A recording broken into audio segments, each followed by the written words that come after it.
Tiger. Charlane Oliver is with us, Equity Alliance co-founder. We're talking about really growth in Nashville. Oracle is the latest sort of example of that, and concerns and thoughts about how that should move forward. Charlane Oliver has been talking about that, again, with the Equity Alliance. Several calls. Let's just go back to the phones. Let's go to Mike. Hello, Mike. Hey, good evening, Ben, and hello to Ms. Oliver.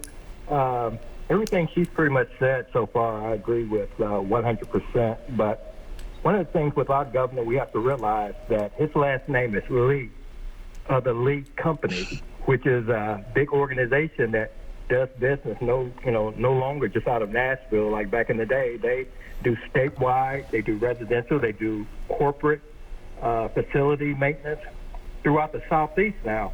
And so he has a vested interest on one hand of getting everybody back to work and then some.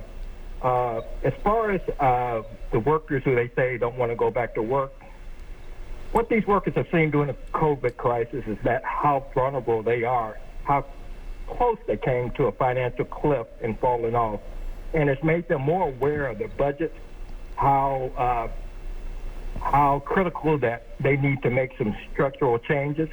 And it's just like anybody else. Once you find a water fountain that's giving you water, you're going to stay there a while if you've been thirsty for a long time. And you're going to embrace that 100%. And so these people have been treated like crap for a long time. We've had stagnated wages since Ronald Reagan was in office.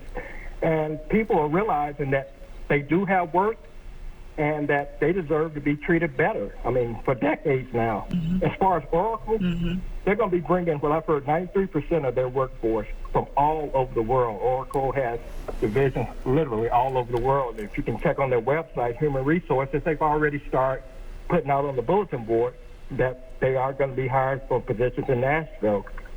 Second and last, third and last, the main reason so many of the imports of workers is because Tennessee as a whole has failed our public school systems, where these people now that are in their 40s and 50s, like me, they were happy just to pass basic math, and that was the only requirement. For those special students that the teachers like, they encourage them to take algebra, geometry, physics, and so they have an upper hand on learning these coding and programming and things like that. And the other people feel like, I feel cheated at this point.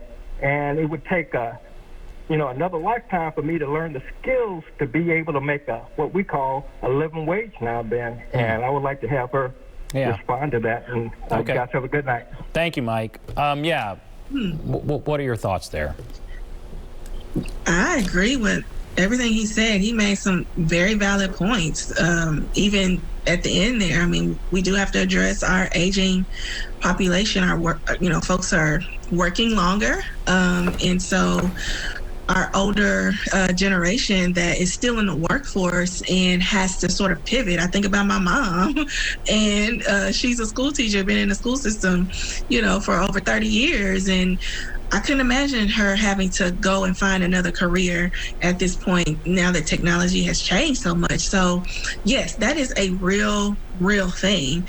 But how can we incentivize sort of adult learning opportunities for folks to go back and find a different career path?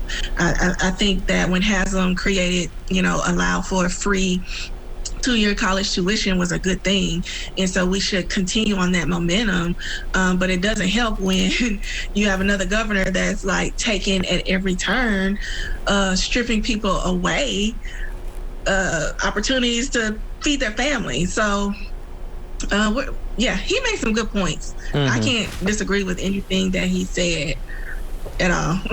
Okay. All right, Mike. All right. Thank you, Mike, for that call. There were good points in there. We're going to take a break. We'll come back with some more thoughts right after this.